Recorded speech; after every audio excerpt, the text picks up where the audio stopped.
Good evening, welcome to Philosophy and Ethics. I just wanted to take a little bit of your time to talk about the provision we have at Tuxford Academy in Philosophy and Ethics, the expectations we have of students, and hopefully answer any questions you might have.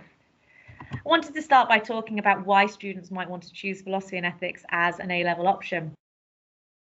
That they Philosophy and Ethics GCSE and they've really enjoyed it and they want to dive in a bit deeper. If that's the case, brilliant. If they haven't studied it at GCSE, that's not a problem.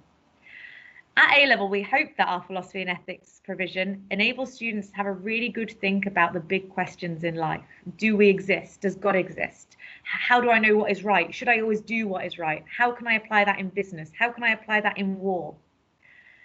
Philosophy and ethics A-level also gives students a really vast set of career opportunities. One of the big examples of this is the Politics, Philosophy and Ethics degree offered at Oxbridge, which a lot of world leaders opt to do. This obviously isn't the only option.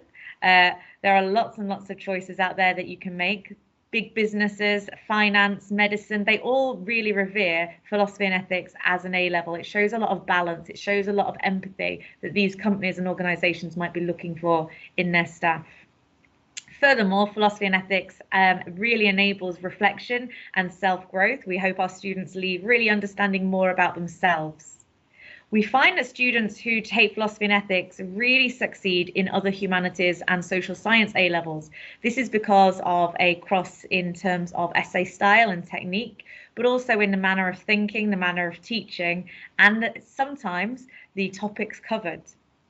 Beyond anything else, philosophy and ethics at A-level really develops oracy, which for degrees at university and businesses alike are really looking for, your ability to verbalize your ideas effectively with reason. The course is split into 3 sections: philosophy, ethics, and development in Christian thought. This is taught over 5 lessons a week in 2 years by myself and Mrs. Fretwell. I take on the first part of the course, which is philosophy. At level 1, we talk about the ancient Greeks, such as Plato and Aristotle, the idea of the body and the soul, in terms of, do we have a soul? Can it leave our body? The existence of God and arguments for that. We look at the cosmological and the teleological argument that we might have looked at GCSE, but in a lot more depth. The problem of evil: would an all-loving, all-powerful God allow the evil to exist in the world? And religious experience in terms of miracles and reasons that people might well believe in God from what they have experienced. In the second year, we look at the nature of God, his qualities, and whether or not it's actually worth talking about any of it in terms of, does religious language have any meaning? Meanwhile, Mrs. Fretwell takes on responsibility for the ethics course, which is structured a little bit differently from philosophy. In ethics, students learn a variety of ethical theories, such as natural law, situation ethics, utilitarianism, conscience, and then they apply them to various topics, the 3 key ones being euthanasia, business ethics, and sexual ethics. So there's a lot of crossover between the different theories and the different topics there. The final unit of topic is Development in Christian Thought, or DCT. We split this between us. And I teach across the 2 years death and the afterlife, the idea of Augustine and his life, knowledge for God's existence, pluralism, liberation theology and Marx, and secularism. Meanwhile, Miss Fretwell teaches person of Jesus, Christian moral principles, Christian moral actions, and gender. These units are really interesting, and they were only brought in the last 3 years. Some of them have a real historical element. Because the church groups who they consulted on the new A-level, they really wanted students to have an understanding of where Christianity has come from.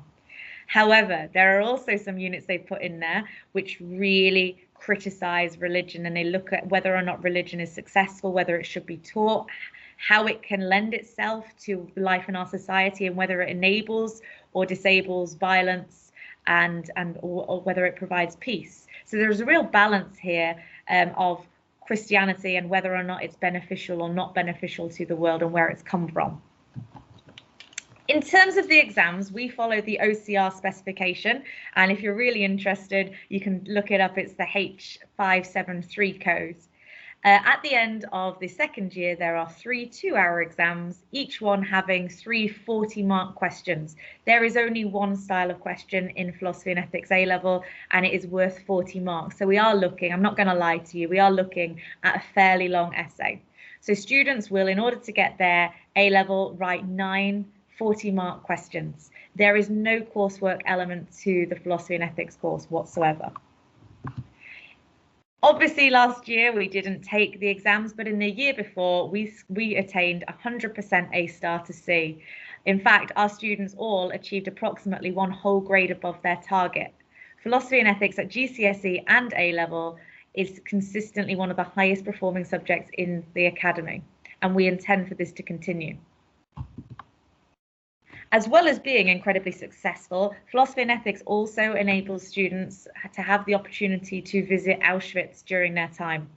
We take a trip over to Krakow in a half term, where we visit Krakow itself and have a tour of the city. We visit the Schindler's Factory, which they've been created into a brilliant museum about the Holocaust, and we spend a day at Auschwitz I and Auschwitz-Birkenau. In the evening in the salt mines, which if you've not seen them, I'm not going to ruin them, but they are a fairly incredible place to go. We've taken a trip on numerous occasions and it's really successful. It's really enlightening. We try and keep the budget as low as possible in order to enable as many students to go as possible. It's really enjoyable, and if you've got any questions about it, don't hesitate to ask me. Obviously, at the moment, it's on hold because of various national and global crises, but as soon as we can put it back into play, we absolutely will be doing. So in order to get onto the A-level course in Philosophy and Ethics, we ask for one of these 2 things. If you have taken GCSE Philosophy and Ethics, we look for a grade 5 or above. If you haven't taken the course, we look for a grade 5 or above in your English Literature GCSE. This is because there is, as we mentioned, a high level of writing and a demand that you be able to read and understand some really deep, difficult texts.